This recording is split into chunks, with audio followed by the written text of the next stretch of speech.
Okay, there's our second infraction. Who's squeezing the bag? All right.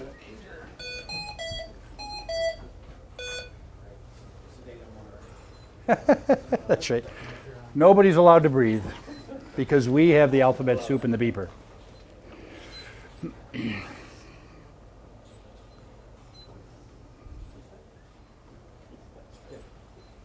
It's like putting the bike together. What are those parts for? All set? Yep, you're good. Just take this off. You don't need that. Okay, so when you'll notice, did everybody notice that when they first turned the ventilator on and started it, that the ASV graph didn't have any red box, it didn't have any numbers on it, and now it has a red box and it has some numbers on it. Okay? Let's see why you guys are alarming here. That's okay, that'll correct itself. Those will all go away. So as you see on these guys' ventilators, there are some alarms when you first turn the ventilator on, but when you first press start, the ventilator automatically activates the alarm silence button for half of the normal time, which is 2 minutes. It activates it for 1 minute. And the primary reason for that is that some of the measured parameters, specifically minute volume and rate, are based on an average of 8 breaths. So when you turned it on, there was nothing for it to average, and so it waits for a few breaths before it can present numbers. And so if you didn't do that, when you turned it on, it would start alarming right away, which it was, but the alarms have since corrected themselves and gone away.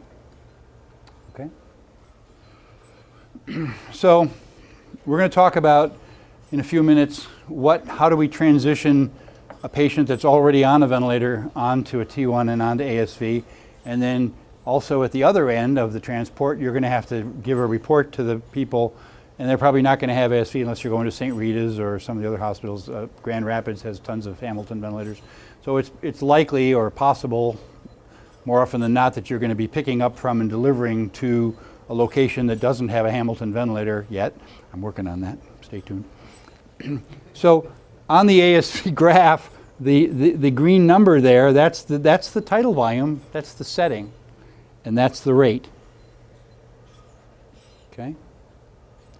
So for an extra gold star, and you could redeem yourself, get off the blacklist for that premature button pushing. Do you remember? Now I forgot the question. Okay, so operator error, delete. The hell was I going? Huh? You get, all right, you get credit. You're back to neutral. Good. All right, I'm the one with the black mark. I got lots of those. All right, well, we'll move on. I can't remember what I was going to say because it wasn't very important. So the rate and the tidal volume are determined based on the patient's pulmonary mechanics. The reason I bring this overpriced test lung is so that I can show you, I remember the question. See, it's like the old black and white color TV. You wait long enough and it'll come back to you. So how do I change something, anything? What was the short form instruction for using the ventilator? Touch it. Touch it. Excellent. 2 gold stars. So if I wanted to change this display to something else, what do you think I'd do? So touch that display and you'll get a pick list. And select dynamic lung. So I'm guessing that your dynamic lung doesn't look like that dynamic lung. Right? Yours looks like 2 bricks. Okay. Aha. This is awesome because you can see it large. This has normal shaped lung, normal looking airway. That's the static compliance and that's the airway resistance, and those are measured breath by breath from the ventilator, and that information is available by virtue of the flow sensor. And then the ventilator, because we indexed the ventilator and the patient together, didn't we? We put in the gender and the height, which calculated the ideal body weight. So not only does it measure the compliance and the resistance, but it says, how does that compare to a patient of that gender and ideal body weight? Is it normal or abnormal? And then the picture depicts that based on an average of 8 breaths. So these update breath by breath.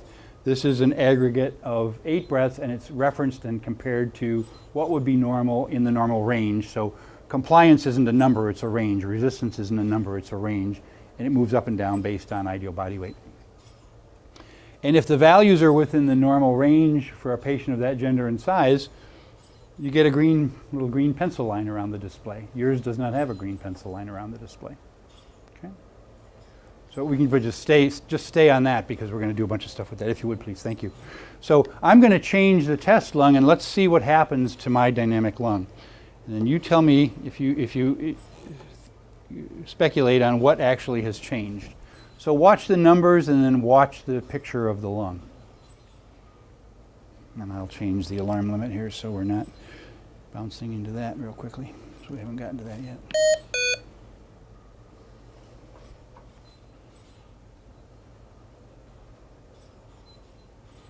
So you probably saw one or those numbers change.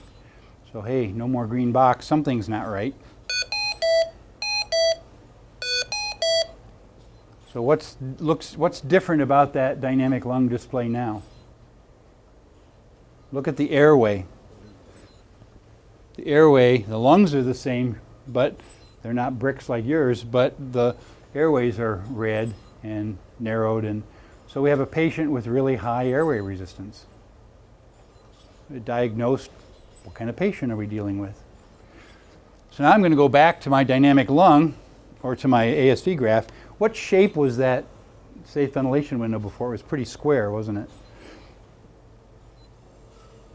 Now look at it's tall and narrow. It's like a skyscraper, right? It's got 27 floors, but only 2 rooms wide. And why is that? So now we're getting into the physiology a little bit. So that's what we started with, normal, right? So the shape of that safety frame and the illustration of the pulmonary mechanics on the dynamic lung will be one and the same. And after you use the ventilator a few times, you probably won't even go to the dynamic lung anymore. You won't need to. But it's a good way to check, right? So yours looks like that, right? The safety frame is like a school building. It's got 46 rooms east and west, but only 2 floors. It's not very tall, but it's real wide. Okay? And there's 5 depictions of compliance that the lung shows. There's the normal that we saw before. If I go back, there's normal. You look up here on the screen, there's normal. There's a reduction in compliance. There's hypercompliant, the big baggy floppy lungs. Then there's 2 more, which is instead of a lung with 4 sides, there's a lung with 5 sides, which would be a little higher compliance. And then a lung with 6 sides, a little higher compliance yet, and then normal, and then hypercompliant. Okay. And then we have the patient with high airway resistance and high compliance, or abnormally high compliance, a COPD patient. Okay. So you get 17 stars and a free lunch for this one. So if you had a patient that started to bite the tube, so they had normal pulmonary mechanics, but partway through the trip the tube gets kinked in the back of their throat, or they bit down on the tube, and you couldn't get them to stop doing that, what would be the most appropriate way to change the way you're ventilating them? Okay, so we're getting into like ventilator strategies now. Okay, so you just ran out of sedative. I got all kinds of excuses. The point is that ventilating patients that are obstructed, so the COPD patient or the patient that has trauma to their airway and you had to put in a really small ET tube, or they're biting the tube, or they have tons of secretions or a mucus plug, those all from a ventilator management standpoint have to be treated the same way. Don't say never always, but for the purposes of our conversation. So we know that the minute volume that we have to deliver to the patient is based on their metabolic demand, right? So for the purposes of our discussion, let's say the minute volume requirement is not going to change. If I have to deliver 5.7 liters per minute, should I go up on the rate or down on the rate, up on the volume or down on the volume if the patient all of a sudden has some obstructive component? Well, the answer is you should go up on the tidal volume and down on the rate. Well, why? Well, because the patient takes longer to exhale. You put your stethoscope on a patient that has asthma or bad COPD, they wheeze from here to Milwaukee, right? I mean, it takes them forever to exhale. And they breathe spontaneously, they go, right? So either you did know that or you didn't know that, but in order to implement that lung protective ventilation strategy on that patient, you would A, have to recognize that it was occurring, which is not easy to do in an ambulance or an aircraft, having done both. I can empathize with you. And B, you have to know what to do if you do figure out what's going on, right? And it's not a matter of inability to do it or lack of acumen to do it. It's just that you got other stuff to worry about too. Why not let the technology make that change for you? So what ASV is doing, and we're going to demonstrate that here in a second, is in those situations, the one that happened here, the ventilator automatically increased the tidal volume and it reduced the rate to protect the patient from gas trapping. And why is gas trapping bad? Well, if we put 500 in and we get 460 out and we do that for 20 minutes, sooner or later something bad could happen, right? You can have the popping sound, never a good, and you got to stick a chest tube in, never a good sign. Conversely, if the patient's abdomen started to fill with fluid, or they slipped down on the gurney and the seatbelt was too tight across their abdomen, or they went into ARDS, how would we change the way we ventilate that patient? We would lower the tidal volume, right? Because we want to put less pressure, and we know the lungs are stiff anyway. And so then ARDSNet and other types of things that have been proven over the last 15 years or so say that in patients with severe restrictive component, maybe the tube went in the right main stem. Do you want to still give them the same tidal volume? Probably not, because you could harm probably the right lung. But you still need the same minute volume. So if you turn the tidal volume down to deliver the same minute volume, you have to turn the rate up. ASV is going to do that for us automatically. Okay? And that's why the shape of the box changes. So we have a grossly obstructed patient, and the ventilator, that safety frame, again, we said think of that as options. Are there a lot of options for rate now? So another way of saying it is ASV saying, hey, you got to be really careful. You better not turn the rate up above maybe 10, because if you do, almost no matter what tidal volume you have, the patient's going to gas trap. Conversely, oops, operator error, delete, delete. Conversely, on that safety frame, there are a lot more options along the rate axis than there are on the volume or pressure axis. So ASV is constantly, every breath, looking to reestablish what's the optimum rate and tidal volume. So I'm going to demonstrate a couple things here. So I have real high airway resistance. Oh, what's up? What's the error message you're getting? You got to go back on the blacklist. I see we got a bad boy here. That's okay. It'll correct itself. Is there any way to silence that until it does? That's right. No, it'll correct itself.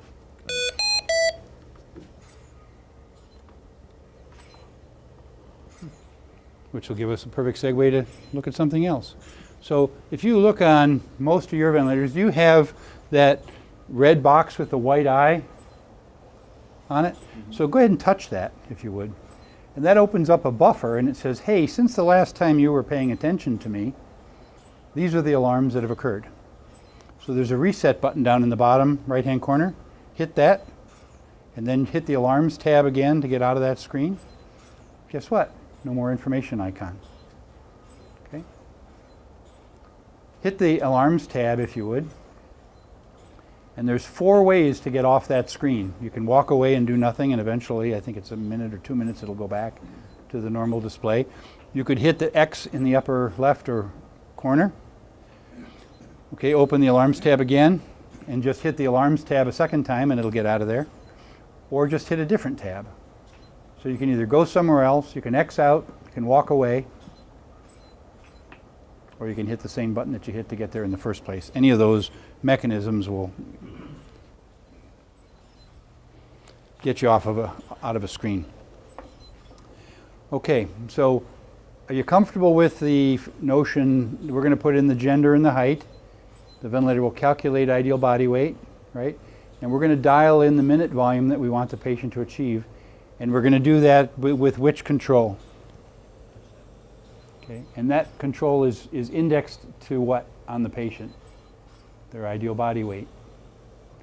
So if the patient's CO2, so my teaching style is we'll talk about it, then we'll move on to something else, and we'll circle back and just revisit it for one more time. So I apologize for being repetitive. If the patient's end tidal CO2 was too high, would you turn the percent minute volume up or down? And if it was too low, you'd turn it down. Right. And you'd be careful going below 100%, right? Okay. Because you could potentially, especially if you then sedated or paralyzed the patient, you would be delivering less than what would be a normal minute volume. And most of the patients you're going to ventilate are going to be above or significantly above 100% because they're sick. The highest I've seen is 350, which is the maxes it out. Are we getting the capnography equipment, or are we using ours? You're using yours at this point. You can add capnography to these. There's a board that goes in here, and then it has, you could put pulse ox, end-tidal CO2, and a nurse call connector on there. But will this machine use that end-tidal as a part of that closed loop? yes, but not in the U.S. yet. So outside of the U.S., there's ASV on steroids, if you will, and it's called Intellivent. And Intellivent, which I'm really not even supposed to talk about because until the FDA says it's approved, so we might have to edit that out. No, I'm not holding it out for sale. I'm just talking about it. And you could go onto our website and see about it. But the percent minute volume, the PEEP and the FiO2 would all automatically be adjusted. So you would tell, in addition to putting in gender and height, you'd put in things like the general, is it a patient that's hemodynamically unstable, or is it a neuro patient, or whatever. And then essentially, to make the story shorter, you would say, I want my end-tidal CO2 to be between here and here, and I want my pulse ox to be between here and here, and the ventilator would do it all. So would it go up, if their oxygen was low, would it go up on the FiO2 or the people? It would depend upon the patient's pulmonary mechanics. So yes, in answer to your question, that's possible. When will that happen? 6 months after we buy this one. I'm sorry? 6 Well, months. if it is, it'll be upgradable, so that's the good news. My guess is I'm on the 3-year plan towards retirement. We'll see if that happens or not. A lot of things happen in 3 years, but my guess is I'll be retired before it comes. Things like that are very hard to get through the FDA, and one of our competitors, CareFusion, has been looking to get just the oxygen adjustment part of that through the FDA since about the time I joined Hamilton, which was 8 years ago. So my guess is it could be 5 to 10 years before that comes, which is unfortunate because it's being used in Europe. It's being used very, very well. You know, it's like saying, hey, they're using autopilot on planes in Europe, but we can't have it here yet. So, but I don't work for the FDA, and you know, it's like taxes. I don't like it, but I have no choice. You know, so. And Okay. It's just that this machine is so intuitive, and if we're not utilizing every facet of its intuition, then we're not using it to its full capacity. Right. So Well- that was the reason why I had the question. That's a great question, If it's yeah. using it as part of the adaptive qualities of it, then it stands to reason we should be using Yeah. end-tidal on here rather than on our machine. Yes, I mean that's a valid argument. It's also a financial decision that you know, it's not mine to give or take. So I mean, it's the facility's But it decision. sounds like it doesn't take into account, this particular model does not take in the end-tidal to adjust. Correct. I can't promise you that it's not already in there, though. I know on the G5, which is our institutional version, we have 6 platforms that all basically do the same thing. They're designed for different types of applications. This one, it's got a really robust case, and it's got 2 batteries. By the way, it's got 2 internal batteries. As long as I'm forgetting things, I'll forget this out of order. There's 2 internal batteries, and if you look on the front of your screen, you'll see that there's 2 little battery indicators, and yours is probably on battery number 2, and it's maybe a third or a half turned orange. That means it's using battery 2. And then when that battery gets depleted, it goes down just like on your cell phone, then it'll switch over to battery 1. Depending upon how hard you're driving the ventilator, because people always go, well, can you guarantee that it'll last? With driving it relatively hard, so a sick male patient that, on 150% of predicted minute volume, that's reasonably sick, you're going to get about 8 hours of battery life out of the 2 batteries. If you're ventilating a 450-pound, 5'2" Pickwickian patient that's in ARDS and has pulmonary fibrosis, it's not going to last that long. Okay? But because it's just like anything else. If you run the remote control car all the time, the battery doesn't last as long. So, okay. When it's plugged in, by the way, and that's how you charge the battery, is just plug it in. You'll see 2 green LED lights. And if it's plugged in, they should both be on, either on steady like they are here, or if we plugged one of yours in, my guess is battery 2's LED would flash, which would mean the battery was charging, and the reason battery 1 on yours would not flash is because it's already charged. So if you plug the ventilator in and you don't get green lights, either flashing or steady on, check the receptacle to make sure that there isn't something, the circuit breaker didn't get tripped, or there could be a problem with the power supply in the ventilator. So it helps you kind of figure out what's going on with the ventilator. But if you plug it in, and it doesn't happen, it takes maybe 2-3 seconds for the lights to come on. But when you plug it in, you should have 2 green lights. Okay. Everybody doing okay? Anybody need a bio break? Okay. You guys are awesome. Thank you. Where do we leave off here? Okay, so my patient has a severe obstructive disease, and the ventilator has ramped up the pressure in order to, so it raised the tidal volume and it lowered the rate because the patient's obstructed, but there's a whole lot of pressure. And in time cycle pressure limited ventilation that's volume targeted, the ventilator really is always one breath behind. So the little man or woman, depending upon your gender, inside is saying, here was my target, 350 in that case, and I got 278 on the last breath, so on the next breath I'm going to turn up the pressure control. If the volume was higher, it would turn it down. If it's within, I think, about 10% of the target, it doesn't do anything. So if you have a sudden change in the patient's pulmonary mechanics, i.e. you put in a chest tube to eliminate a pneumothorax or a hemothorax, or the tube went in the right main stem and you pulled the tube back, all of a sudden you're ventilating 2 lungs versus 1 lung. The ventilator is going to say, everything was fine on the last breath, I'm going to use the same amount of pressure control to deliver that volume. And so what would happen, potentially, the patient would get a really big tidal volume. And so there are 2 ways the patient is protected. One is with the pressure limitation, and the other one is with a volume limitation. And if you go to your alarms tab and you look at the pressure alarms, so these are the upper limits for these parameters, these are the lower alarm limits. If you look, mine is probably easier to see. I'll turn this down a little bit. Okay. See that little blue box? You can probably see it better on yours. There's a little blue box below the gray bar graph on the top. That represents a 10 centimeter difference from the high pressure alarm limit. So the ventilator will pressure limit at 10 centimeters below the high pressure limit setting. Your ventilators are set up by default where the high pressure alarm will be set at 40, which means your ventilators will pressure limit at 30. Okay? If it pressure limits at 30, what happens is the patient gets the full breath, but it just stops ramping up the pressure in pursuit of the target tidal volume. So they get, as opposed to on the ventilators you use now, if you hit the high pressure alarm, it just goes and it stops and the patient gets virtually nothing, right? Well, in that case, out of 350, the patient still got 278 mLs of their tidal volume, okay? And the other way that you can pressure limit is by, or limit the volume that you get, is the maximum volume that the ventilator will deliver to the patient is equal to 150% of the high tidal volume alarm setting. So I'm going to change the resistance here, which is going to lower, is going to mean there's all kinds of flow all of a sudden is going to go, and I would otherwise, the patient would get a really big tidal volume. But if I come in here and I change my alarm limit, so I'm just going to cancel this out for the moment, and then I'll turn this down to, say, 400, okay, which is well below the target as well. But now, watch what happens when I change the resistance all of a sudden. I get this inspiratory volume limitation alert. So it's limiting the tidal volume to roughly 150% of that high tidal volume alarm setting.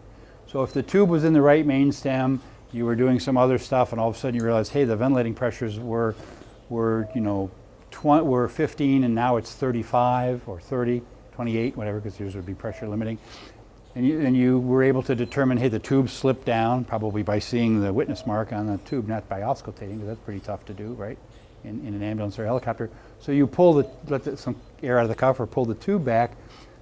Before you did that, if you just hit the alarm silence, which probably you can't hear on the helicopter anyway, but if you were going to irritate anybody, hit the alarm silence so there's no audible alarm, turn the high tidal volume alarm down to a value where 1.5 times that is acceptable to you, pull the tube back, it'll prevent the patient from getting that liter tidal volume.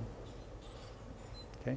So another way of saying that, I'm coming at it now from a different avenue, is that we've told the ventilator, hey, I put in the gender and the height, I've dialed in a minute volume. Dr. Otis's equation is going to tell us what the rate is. The rate will be divided into the minute volume, and that'll produce the tidal volume. Go out and have fun, right? Well, you don't want to let the thing have carte blanche to do whatever the hell it wants. You want to say, go out and do whatever you want, but under no circumstances can you go above this tidal volume or this rate. And actually, in ASV, you can, to protect the patient on the pressure side, you can either set the pressure limit and just say, okay, if I set it at 50, I know the difference is 10, and I can set it at 10 below. Or if you go into the controls tab, there's a parameter here called PASV limit. And that PASV limit is always exactly 10 below the high pressure limit. So if I activate that mindset at 46, if I turn that up to 50, and I go back to my alarms tab, what's my high pressure limit going to be set at? It's going to be set at 60. And if I turn to 60, okay, so now you've done this, and now I got to fix that. Excuse me. If I turn the pressure limit down to 45, when I go into this controls tab, what's the PASV limit going to be set at? It's going to be set at 35. So they move up and down together, and they're always 10 apart, so it doesn't matter which one you change. Okie dokie? So we're protecting the patient from excessive, make up your mind, from excessive pressure and excessive volume by how we set the limits. So that's an endorsement or a request, if you will, on the patient's behalf. Don't set the alarms so far from where the patient is that they become ineffective. The alarms are meant to irritate you and me, right? Not necessarily the patient, but they're there. You know, you wouldn't drive down the street with a cloth, you know, a top bath towel over your windscreen unless you have a death wish, right? The alarms are there to let us know that, you know, hey, something's changed, or there may be an issue that we need to look at. If you go to the alarms tab, also there's an auto button, and the auto button can be used to bracket all of the alarms around the patient's actual measured values. So if you hit the auto button, you'll see that it'll bracket very tightly, because the little white hash mark and the numbers in the middle here, those are the patient's measured values. Don't do that after 2 breaths, because the ventilator, remember, is going to have to adjust itself and equilibrate and whatnot. So how long does the alarm silence stay on after you first turn the ventilator on, after you hit start? It's for 1 minute, right? So what I would suggest, just because it makes it easy to remember, or easier to remember, just don't hit the auto button until after that first minute's come and gone, and you'll probably be okay. I would also tell you that most likely you're going to have to come and liberate those volumes, widen them out a little bit, otherwise you're likely to get nuisance alarms. And if you do non-invasive, turn any volume-related alarm off. And the way you do that is, for example, if I go to the low tidal volume alarm, if I turn it all the way down, of course it's not going to let me do it in invasive. When you're in non-invasive, if you turn the low alarm limit all the way down, it'll go to off. If you turn the high one all the way up, it'll go to off. So I would do that for the high and low minute volume and the high and low tidal volume. Because you don't have volume alarms, and measuring volumes in non-invasive ventilation is a waste of time anyway, because non-invasive and leak probably should be synonymous terms. If you've got a mask on a person's face, and unless you're leaning on it with 50 pounds of pressure, there's going to be a leak somewhere.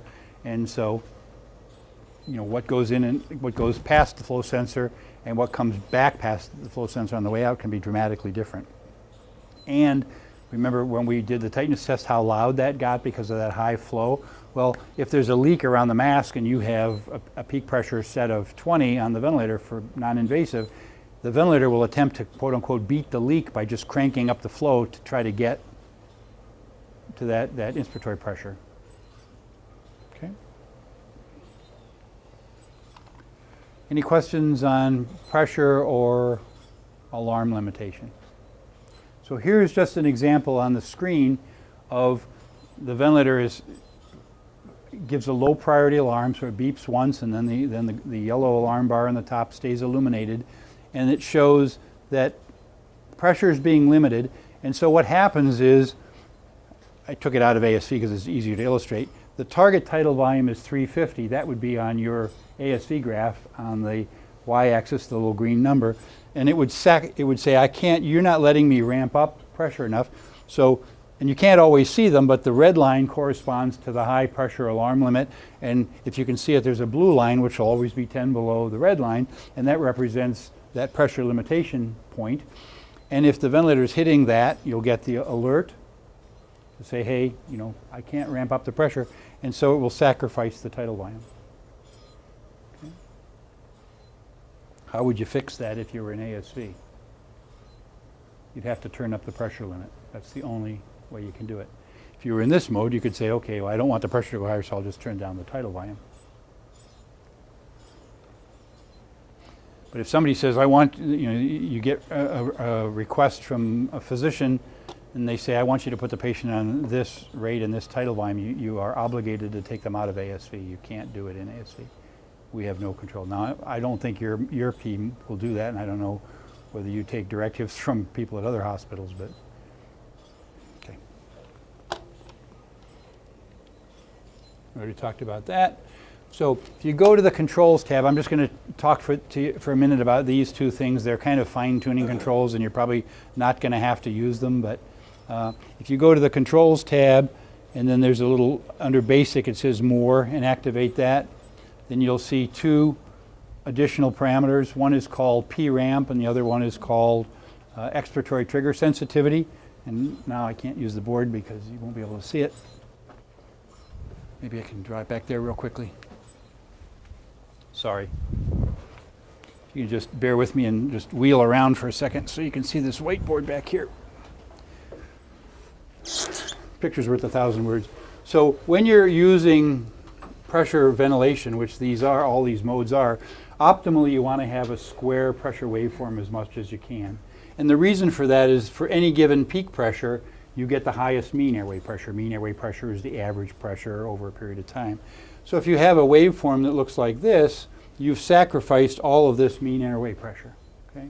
So the way that you can adjust that PRAMP number is if you see you have a shark fin shaped pressure waveform, the units on the PRAMP setting is in milliseconds, and it basically is saying, so if this PEEP was 5 and the inspiratory pressure it was looking for was 20, how long is it going to take to go from here to there?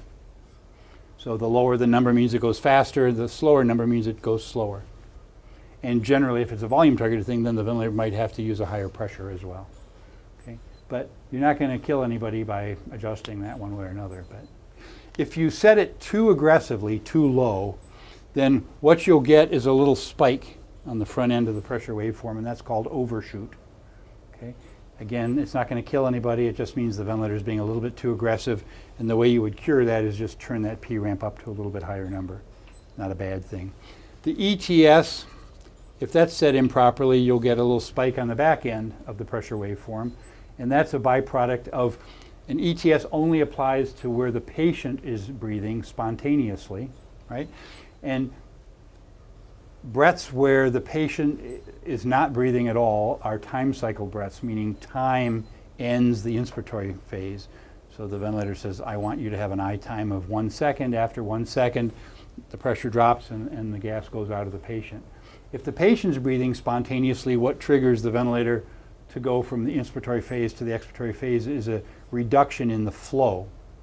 So, and I'll show you how to look at a flow pattern, but in a mandatory breath, when the machine gives the flow pattern, looks like something like that. In a spontaneous breath, the flow pattern will look something like this. And what we're controlling with the ETS is that little knee or that notch. So the units for the ETS is percent, and it's what is the percent of peak flow. So they're flow cycled, meaning it's a decay in the flow that tells the ventilator when to switch to exhalation. So if I set it at 35, which is your default, and the peak flow had been 100, when the flow decays to 35 liters a minute, the ventilator will cycle off. If you have a known COPD patient, I would probably or you put them on and you see the red lungs, you know, and the real tall narrow, I'd probably set that ETS to something around 50%. And the reason for that is, remember how the COPD patient breathes? So it takes, this would be a normal curve. Their curve looks like this. It takes them a week of Mondays to exhale. And so they want that inspiratory flow to cut off sooner. So by turning it, it cuts off sooner, and it makes the patient a little bit more comfortable. So the telltale signs are, for P-ramp, a spike on the front end and a spike on the back end if the ETS is set improperly. Again, in either case, even if you had them both, you know, nobody's going to die or get cured if you have that or don't have that on there. Try to get square pressure waveforms, because you'll get the maximum amount of mean airway pressure for any given peak pressure, and you'll optimize the way the ventilators. Again, the default settings work for most patients. This presentation in a PDF form is on your, whatever it is, your internet or your, so you have all that. So just in review, the shape of that safety frame, that ASV graph, is looking to prevent barotrauma, volutrauma in patients with stiff lungs and auto PEEP, and the types of, operator error again, and the types of patient conditions you would see that in would be COPD, asthma, emphysema, biting the tube, kink tube, plug tube, and for the trauma, barotrauma, ARDS, pulmonary fibrosis, pneumonia, tube in the right main stem, you know, anything that's going to affect the compliance of the system. Remember that when I first started with this company and was relearning mechanical ventilation after being away from it for quite a long time, somebody says, well, if the patient only has one lung, will the dynamic lung show one lung or two lungs? And I said, good question. No, it would still show two lungs, but what would it show? It would show a reduction in compliance, because compared to a normal patient of that gender and size, that person only has half the lung surface area, right?